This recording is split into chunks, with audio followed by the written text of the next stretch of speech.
ကျွန်တော်နာမည်ကတော့အောင်မြောဖြစ်ပါတယ်ကျွန်တော်ကချင်းပြည်နယ်မင်းတပ်မြို့ကဖြစ်တယ်ကျွန်တော်အရင်တုန်းကတော့အထွေထွေအုပ်ချုပ်ရေးဦးစီးဌာနမှာ35နှစ်တာဝန်ထမ်းဆောင်ပြီးတော့မြို့နယ်အုပ်ချုပ်မှုအဆင့်နဲ့ပင်စင်ယူပြီးခါမှာကျွန်တော်အနေနဲ့ပထမဆုံးတော့ CLD ချင်းဒီမိုကရေစီဖွဲ့ချုပ်စတင်တည်ထောင်တဲ့ခါမှာကျွန်တော်လည်းပါဝင်ပြီးတယ်အဲ့ဒီမှာလည်းသူ့ဥက္ကဋ္ဌတာဝန်ထမ်းဆောင်ခဲ့တယ်ပြီးနောက်တစ်ခုကျွန်တော်တို့ကချင်းပါတီ3ပါတီ2015ခုနှစ်မှာရွေးကောက်ပွဲဝင်တဲ့ခါမှာ3ပါတီရဲ့အောင်မြင်မှုကအားနည်းတယ်ပြည်သူတွေကလည်းပဲပါတီတစ်ခုချင်းပါတီတစ်ခုတည်းဖြစ်မှတားလျင်နောက်လာမယ့်ရွေးကောက်ပွဲဒီမှာအမျိုးသားအတွက်ဒါဖြစ်ပြည်သူလူထုရဲ့လိုအပ်ချက်အတွက်ချင်းပြည်သူလူထုရဲ့လိုအပ်ချက်အတွက်ကျွန်တော်တို့ပါတီ3ခုပေါင်းပြီးတော့မှအခု CNLD ချင်းအမျိုးသားဒီမိုကရေစီဖွဲ့ချုပ်ပါတီဆိုပြီးတော့ချီတက်လာတယ်အဲ့ဒီချင်းအမျိုးသားဒီမိုကရေစီဖွဲ့ပါတီမှာလည်းကျွန်တော်အနေနဲ့တူကထတာဝန်ထမ်းဆောင်လည်းရှိပါတယ်ထောက်လို့စီမှာချင်းပါတီရဲ့အနေထားပေါ့နော်ဘယ်လိုပုံစံနဲ့ပြန်ဖို့စီစားထားတယ်ကျွန်တော်တို့ချင်းအမျိုးသားဒီမိုကရေစီအဖွဲ့ချုပ်ပါတီအနေနဲ့ကျွန်တော်တို့ဒီပါတီကချင်းတမျိုးသားလုံးမျိုးနွယ်စုအားလုံးချင်းပြည်နယ်အပြင်ချင်းပြည်နယ်ပြင်ပမှာရှိတဲ့စကိုင်းတိုင်းမကွေးတိုင်းရခိုင်ပြည်နယ်မှာရှိတဲ့ချင်းတွေအားလုံးဒီCNLD ချင်းမျိုးသားဒီမိုကရေစီဖွဲ့ချုပ်ပါတီရဲ့အလံအောက်မှာတစုတစည်းတီးနေဖို့ရွယ်ချက်က2မျိုးရှိပါတယ်နံပါတ်1ကတော့အမျိုးသားစည်းလုံးညီညွတ်ရေး National Building အဲ့ဒါကိုတည်ဆောက်တာဖြစ်တယ်ဒါနောက်အထိဒုတိယချက်ကတော့ကျွန်တော်တို့ကကိုကြမာကိုဖန်တီးဖို့ဆိုတဲ့နေရာမှာကျွန်တော်တို့ကဒီရွေးကောက်ပွဲတွေဝင်ဖို့ဖြစ်ပါတယ်ကျွန်တော်အဲ့ဒီနေရာမှာမျိုးနွယ်စုကတော့အားလုံးမြို့နယ်တိုင်းမြို့နယ်စုတိုင်းပါဝင်တယ်မြို့နယ်စုတိုင်းဆိုတဲ့နေရာမှာချင်းပြည်နယ်မှာရှိတဲ့ချင်းတွေထဲမဟုတ်ဘဲနဲ့စကိုင်းတိုင်းမှာရှိတဲ့ချင်းတွေနောက်မကွေးတိုင်းမှာရှိတဲ့ချင်းတွေအဲ့ဒီနေရာမှာကျွန်တော်ဗဟိုကော်မတီမှာပဲလေပါဝင်ပါတယ်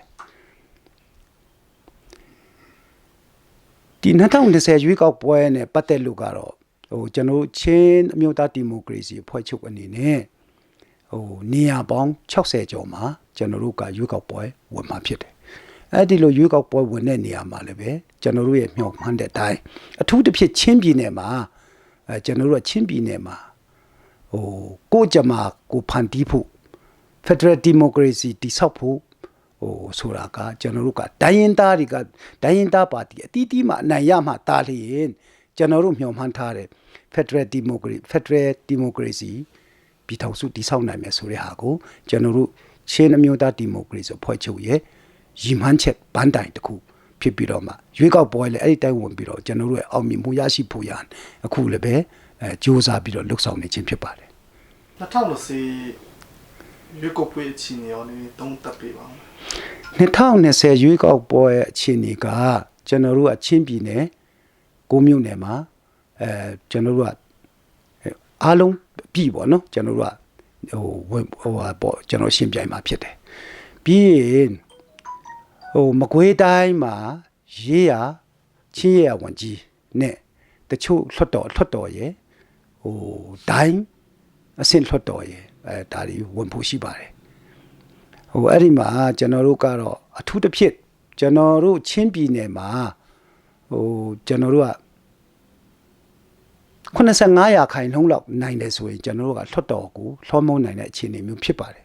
အဲ့လိုလွှတ်တော်လွှမ်းမိုးနိုင်တဲ့အခြေအနေရှိတဲ့အခါမှာကျွန်တော်တို့ကချင်းပြည်နယ်မှာဥပမာ261ဒါဥပဒေပေါ့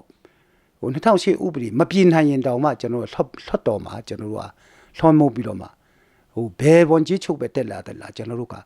အစိုးရကိုကျွန်တော်ထိန်းကျောင်းနိုင်မှာဖြစ်တယ်ဆိုတဲ့ဟာဒါမှတာလျင်ကျွန်တော်တို့က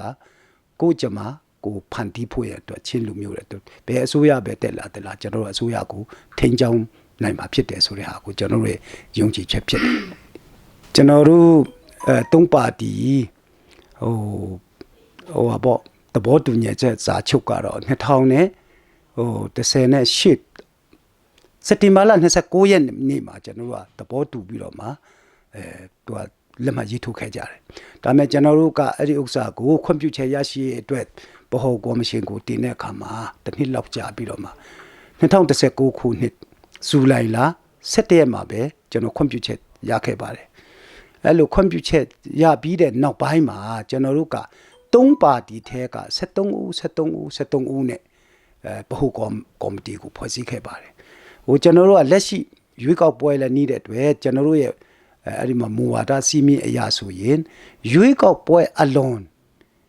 ရပောင်း90 3လအတွင်းမှာညီလာခံခေါ်ပြီးတော့မှကျွန်တော်တို့အတစ်တဖန်ကျွန်တော်တို့ကညီလာခံခေါ်ပြီးတော့ကော်မတီအတစ်ကျွန်တော်ညီလာခံကရွေးပေးမှာဖြစ်တယ်။နောက်ကျွန်တော်တို့ရဲ့လက်ရှိအခုကျွန်တော်ကျင့်သုံးနေတဲ့ဟိုကျွန်တော်တို့ရဲ့ပါတီစီမင်းကိုလည်းပဲအဲ့ဒီမှာပဲညီလာခံကပဲလိုအပ်တယ်လို့ပြုပြင်ပြီးတော့မှအကောင်းဆုံးတိထက်အကောင်းအောင်ပို့ပြီးတော့ပြုပြင်ဆောင်ရွက်သွားဖို့ကျွန်တော်မှအစီအစဉ်ရှိပါတယ်။နောက်ဆုံးအနေနဲ့တော့ကျွန်တော်တို့က Federal Democracy တိဆောက်ဖို့ဆိုတဲ့နေရာမှာတိုင်းရင်းသားတွေအတီးတီးကမိမိဒေသမှာဟိုမိမိပါတီအနိုင်ရမှတားလေ Federal Democracy ကျွန်တော်မျှော်မှန်းထားတဲ့ရောက်မှာဖြစ်တယ်။ဟိုမှာအထူးတစ်ဖြစ်တော့ကျွန်တော်တို့ချင်းမျိုးသား Democracy အဖွဲ့ချုပ်ကနေနဲ့ကျွန်တော်တို့စီမင်းစည်းကမ်းမူဝါဒရေးဆွဲတယ်ဆိုတာကဟိုတခြားလူတွေမပါဝင်ပဲနဲ့ကျွန်တော်တို့ဒီချင်းပြည်နယ်နဲ့ချင်းပြည်နယ်ပြင်ပမှာရှိတဲ့ချင်းလူမျိုးများကနေပြီးတော့ပညာရှင်များဒေတာခါများဒီရေမှာဒီမြေမှာမွေးဒီရေတောက်တဲ့လူတွေကချင်းလူမျိုးရဲ့ဟိုခံစားချက်ဘဝအနေထားယာတိဥတုတပါဝနဲ့ကိုက်ညီတဲ့ဟိုဥပဒေကကျွန်တော်တို့ချင်းလူမျိုးများကိုယ်တိုင်ဟိုကျွန်တော်ရဲ့ရေမြေတပါဝနဲ့ကျွန်တော်တို့ရဲ့လူမျိုးနဲ့ကိုက်ညီတဲ့ဟိုစီမင်းစည်းကမ်းကိုရေးဆွဲတာဖြစ်တယ်အဲ့ဒီစီမင်းစည်းကမ်းနဲ့မှကျွန်တော်တို့ရဲ့ပြည်နယ်ကျွန်တော်တို့ရဲ့ဒေသဒီမှာအကောင့်ထဲပေါ်ပြီးတော့မှဒါဥပဒေပြုရေးကအစပေါ့နော်ကျွန်တော်ဒါလုံမှတာတယ်ကိုလူမျိုးနဲ့တင့်တော်တယ်ကိုလူရေမြေတပါဝနဲ့ကိုက်ညီတော့ကျွန်တော်တို့ကလူအဖွဲ့အစည်းကိုတီဆောက်မှတာလေဟိုကျွန်တော်ပြည်ထောင်စုကြီးကမျှော်မှန်းထားတယ် Federal Democracy ဆိုတာပြဖြစ်လာမှာဖြစ်တယ်အဲ့ဒီ Federal Democracy ပြည်ထောင်စုကြီးတီဆောက်ဖို့အတွက်လူမျိုးတစ်မျိုးကနေပြီးတော့ဟိုမိမိရဲ့ဟိုကိုပိုင်ပြဋ္ဌာန်းခွင့်